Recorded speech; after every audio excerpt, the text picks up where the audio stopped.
Hello दोस्तों, आपका आज की कहानी में स्वागत है।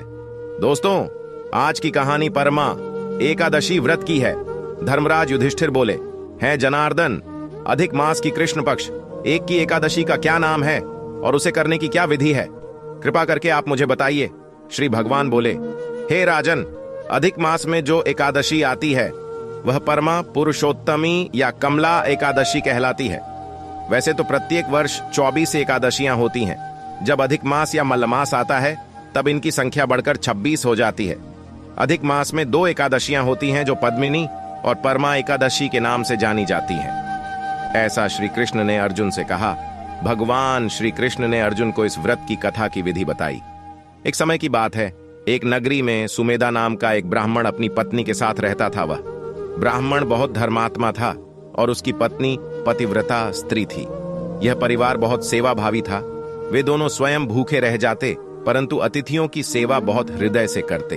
धन के अभाव के कारण एक दिन ब्राह्मण पत्नी से कहा, धन अर्जित के लिए मुझे प्रदेश जाना चाहिए, क्योंकि इतने कम धन में परिवार को चलाना बहुत कठिन है। ब्राह्मण की पत्नी ने कहा, मनुष्य, जो कुछ पता है वह अपने भाग्य से ही पता है। हमें पूर्व जन्म के कर्मों के अनुसार फल स्वरूप ही गरीबी मिली है, अतः यहीं रहकर काम कीजिए और जो प्रभु की इच्छा होगी वही होगा। पत्नी की बात ब्राह्मण को ठीक लगी और ब्राह्मण ने परदेश जाने का विचार त्याग दिया। एक दिन संयुक्तवश एक आर्षी उधर से गुजर रहे थे। वे आर्षी ब्राह्मण के घर में पधारे। आर्षी को देखकर वह दोनों बहुत प्रसन्न हुए और उन्होंने आर्षी की खूब आव भगत की।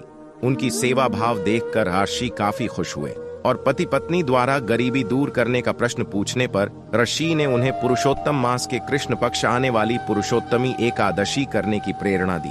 पत्नी को एकादशी के दिन स्नान करके भगवान विष्णु के समक्ष बैठकर हाथ में जल एवं फूल लेकर संकल्प करना चाहिए। इसके पश्चात भगवान की पूजा करनी चाहिए। इसके बाद ब्राह्मण को भोजन करवाकर दक्षिणा देकर विदा करने के बाद स्वयं भी भोजन करना चाहिए। उन्होंने कहा, इस एकादशी का व्रत तुम दोनों रखो। यह एकादशी धन वैभव देती है और पापों का नाश कर उत्तम गति प्रदान करती है।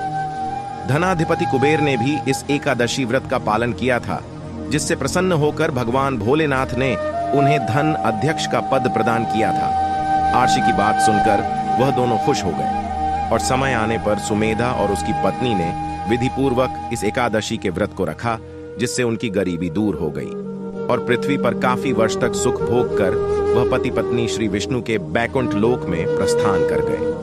अतः हे अर्जुन, जो कोई मनुष्य विधि पूर्वक इस व्रत को करेगा, भगवान विष्णु निश्चित ही उसका कल्याण करते हैं। तो यह थी परमा एकादशी की कहानी। अगर आपको अच्छी लगी तो जय मां लक्ष्मी जरूर लिखिए। अगर यदि कहानी अच्छी लगी तो हमारे चैनल को सब्सक्राइब करिए।